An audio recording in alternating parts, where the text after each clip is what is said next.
राम राम दोस्तों। सुबह सुबह गौरैया का घर में आना, गौरैया को घर में आना शुभ है।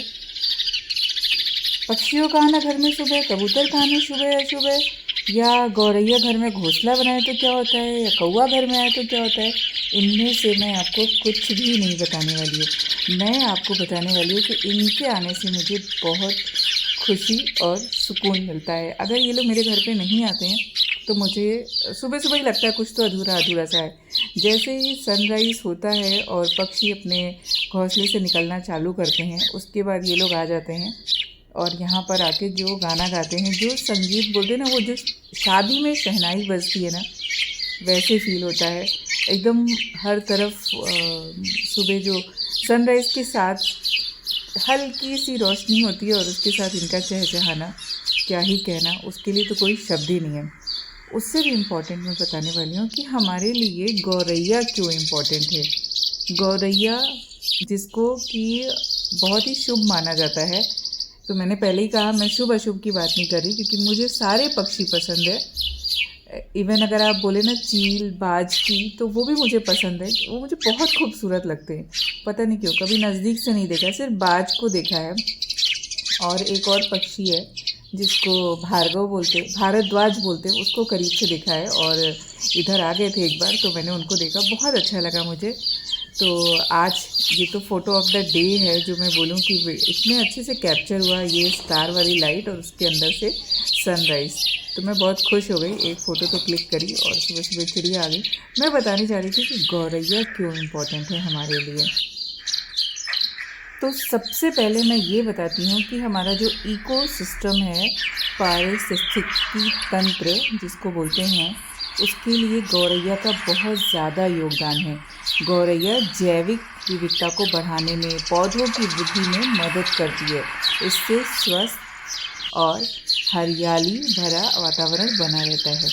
गौरैया खाद्य, जल और इकोसिस्टम को बनाए रखती है। गौरैया बीज, अनाज और लार्वा खाती है, जिससे कीटों की आबादी पर नियंत्रण रहता है।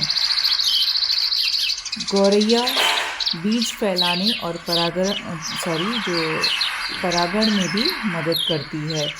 गौरैया की आबादी में कमी कीटों के हमलों में बढ़ोतरी करती है। तो आपने थोड़े दिन पहले देखा था जब टिड्डियों का आतंक हो गया था, क्यों हुआ था, उसके पीछे का रीज़न पता है? नहीं पता है ना, तो मैं बताती हूँ। उसके पीछे का रीज़न था गौरैया की कमी होना। इतनी ज़्यादा कम हो गई हैं गौरैया कि धीरे धीरे अगर गौरैया ख़त्म हो जाती हैं तो मनुष्यों के बीच में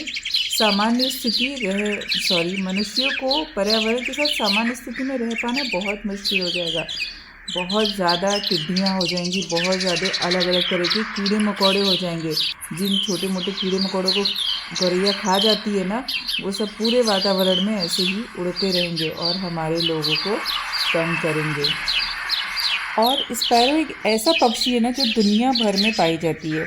New Zealand, America, Australia, north America, Europe सहित पूरे भारत में पाई जाती है। और मैं इंडिया में जहाँ जहाँ पे गई हूँ, मतलब हिमालय के भी क्षेत्रों में, यही गौरैया मुझे देखने को मिलती है।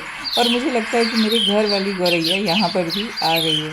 तो इनको बचाइए, इनको कुछ नहीं करना है, ये हमसे कुछ नहीं मांगते, बल्कि हमारे एनवायरनमेंट को, हमारे आसपास के वातावरण को शुद्ध रखने में मदद करते हैं। जो काम हम नहीं कर पाते हैं वो ये लोग कर देते हैं। और सबसे बड़ी बात है कि ये हमारे चेहरे पर मुस्कान लाते हैं। तो पक्षियों को बचाइए। जितनी तेज़ी के साथ जंगल कट रहे हैं, इवन हमारे घर के आसपास भी बहुत सारे जंगल थे जो कट गए हैं, सोसाइटीज़ बन रही हैं, लोगों को रहने की जगह कम हो गई है। तो इन पक्षियों के लिए हम कुछ कर सकते हैं, तो उनकी खाने और पानी की व्यवस्था। और एक इम्पॉर्टेंट बात, आपने यहाँ पर जितनी भी अलग अलग तरह की आवाज़ें सुनी, अभी रिवाइंड करके फिर से सुन लीजिएगा। ये सारी आवाज़ें इन्हीं गौरैया की है। खाना खाते टाइम अलग आवाज़, खेलते टाइम अलग आवाज़, जब ये पानी में नहा रही होती है तो अलग आवाज़, अपने पार्टनर को बुलाती हैं तो अलग आवाज़, मेल गौरैया अलग, फीमेल अलग। तो कितना खूबसूरत है ना प्रकृति।